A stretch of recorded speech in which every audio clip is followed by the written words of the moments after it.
Hello, everyone. We often believe that life is something we must build, protect, and struggle to keep. But what if life itself was never something we had to create at all? Life arises because we give it value. We hold on to a life that we do not have to create. It existed before everything else. Simply turn inward and look carefully, then accept this truth. There, it is complete. Awakening is very simple. Those who seek truth naturally see truth right before their eyes. There is a nature that we do not have to seek. It is already complete without needing language to say that there is anything at all. There is nothing to seek, nothing to struggle for, nothing to do in order to gain anything. This nature has no suffering. It has no happiness, no calm, no turmoil, none of the things that we fabricate in this world. There is no distance, no time. It does not arise and does not disintegrate. It can be called the original element. This nature is already what we have. A life without form is called mind. The mind, or life without form and without name, is a complete life that does not need to be sought. It is present at all times, without needing language to say that there is anyone who does not see it. When this truth does not remain unified with itself, it relies on something else. When it relies on something else repeatedly, until it becomes familiar, it becomes attached to that something else. This is called being attached to the manifestations of the element. The original element that goes to rely on manifested elements thus becomes caught in the infinite dimensions of fabricated manifestations. Whoever sees the danger of flowing along with fabricated manifestations will turn back against the current to awaken to their own original element. To awaken to one's original element, one must turn inward to know. Establishing knowing inwardly causes all outer things to be seen as merely what is known. Form becomes merely what is known. Name becomes merely what is known. This means seeing the thoughts that speak within, seeing the mental images that arise within, seeing emotions, happiness, suffering, calm, restlessness, neutrality within, seeing memories that display certain manifestations within. Knowing inwardly and seeing inwardly gives rise to a conclusive knowing that both outside and inside are entirely what is known. It is one and the same. It is not divided. When there is no division into what something is, and it is seen as one and the same, as merely what is known, that is called the middle way. It is the one path, the single path leading to the path, fruition, and nibbana.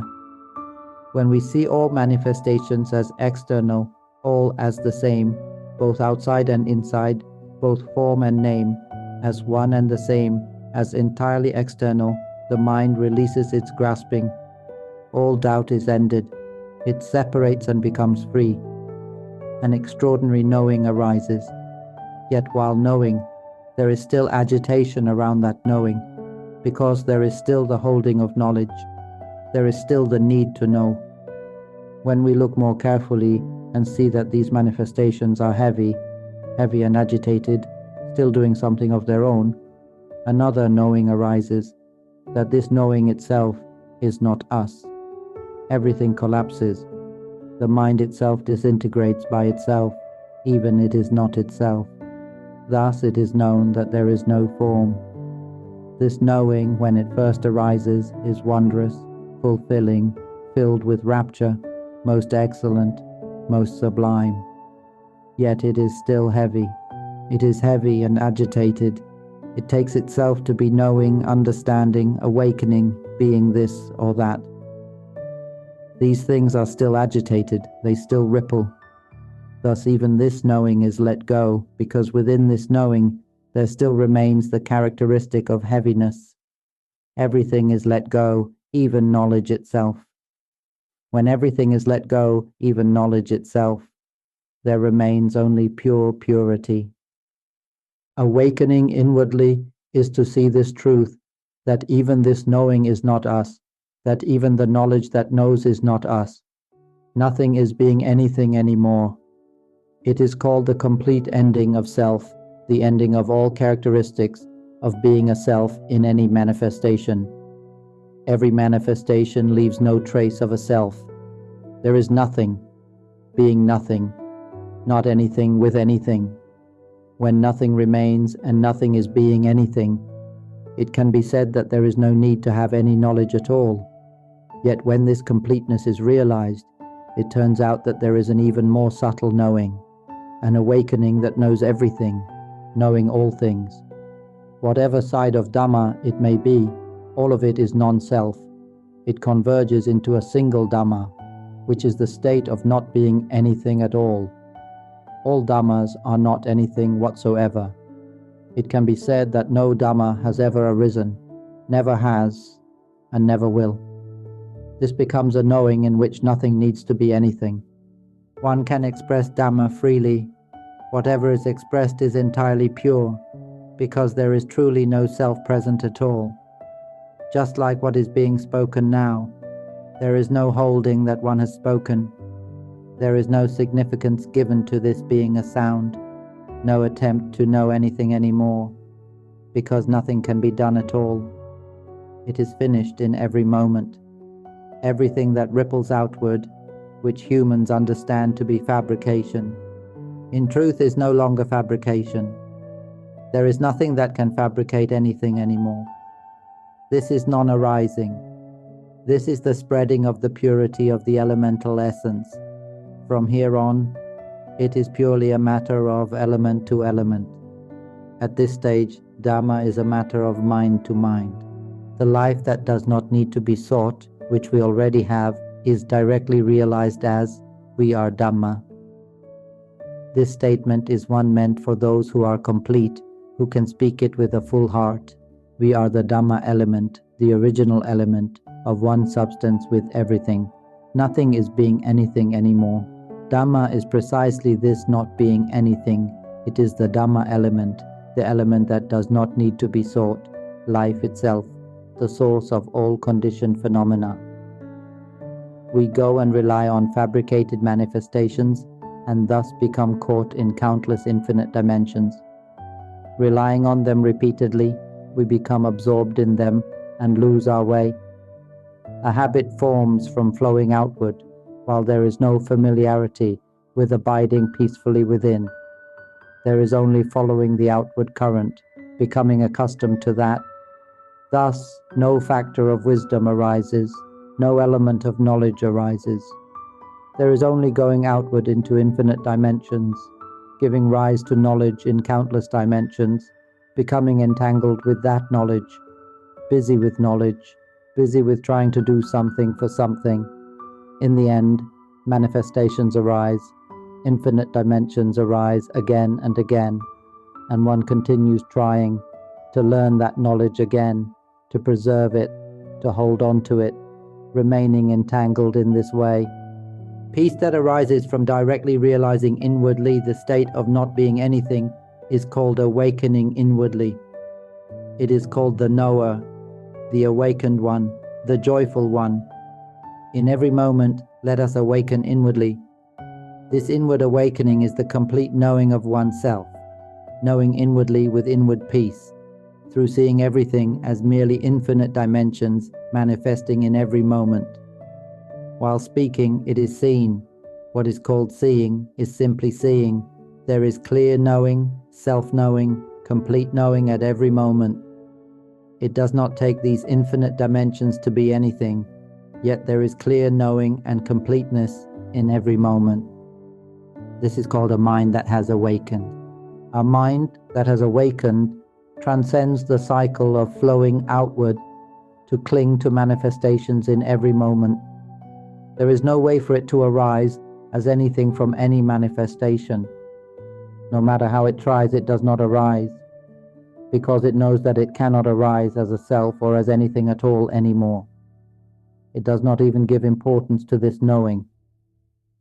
This is called the completion of the task. There is nothing to do, and nothing is being anything anymore.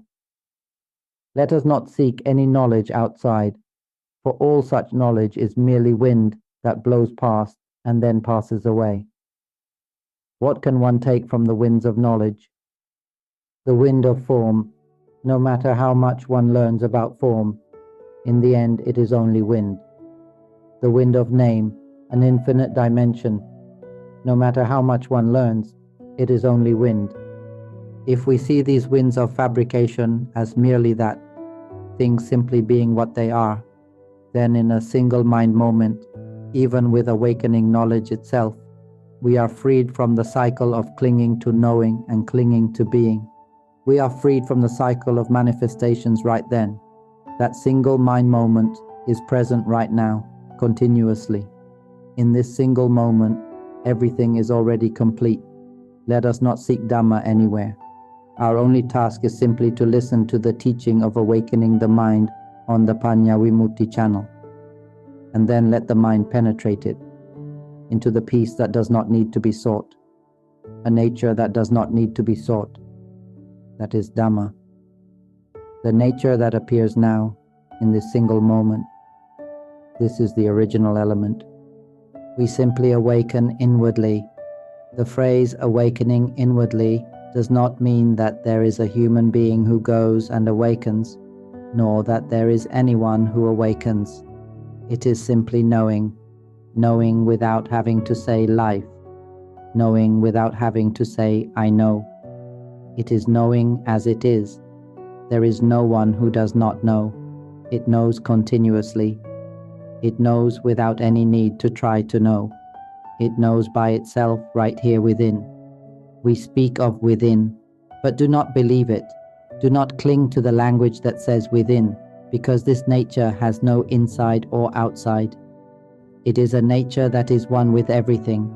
There has never been any inside or outside here, but when communicating in this conventional world, we say within.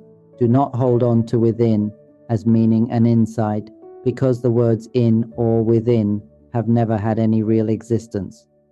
They are merely language, an infinite dimension, which once clung to, traps us immediately at that point. This kind of knowing requires only observation, understanding it, understanding as pointed out by one who shows the way. This knowledge, the teaching of awakening the mind, brings us back to our original purity together with the elements of wisdom. We know this awakening through inclining the mind accordingly. When the mind accepts, when it bursts open, the mind becomes so by itself. There is no one who gains anything. In summary, we are not human. Remember this always. And the word remember does not mean to deliberately try to remember. Keep listening to the teaching of awakening the mind. Before long, just a flash, a single mind moment. That is all it takes. We have never been human. We cannot be anything at all. We cannot do anything either. When this is understood, we see everything as merely winds of fabrication. What can one take from the winds of fabrication? Simply let the winds of fabrication circulate as they do, revolving around the original element that is not anything. Then we see the cycle of flowing outward to cling to manifestations. We see the infinite dimensions that exist only outside. But this within, which is the original element, is not anything. Then we see that non-arising is the state of not arising as anything from any manifestation. It is the state of having nothing to do anymore, of stopping. This nature has never done anything. It has never been anything from the very beginning. Do not even rely on this knowledge, because nothing has ever had any real existence. Everything is merely winds of fabrication. Understanding this simply, just this, is enough for us to be free from the cycle of clinging to knowing and clinging to being. We then know that in truth, there has never even been anything called a cycle at all. There is only purity and peace. May all of you realize and completely penetrate the Dhamma element within yourselves that does not need to be sought. Stop seeking now. we can realize the Dhamma element within ourselves immediately, right now, just a single mind moment. That alone is enough for us to no longer arise as anything at all. If you're interested in these teachings on awakening, mind observation, and transcending suffering through wisdom, we'd love to hear your thoughts. Share your insights in the comments, provide productive feedback, and if you find this content valuable, don't forget to like, share, and subscribe to the channel.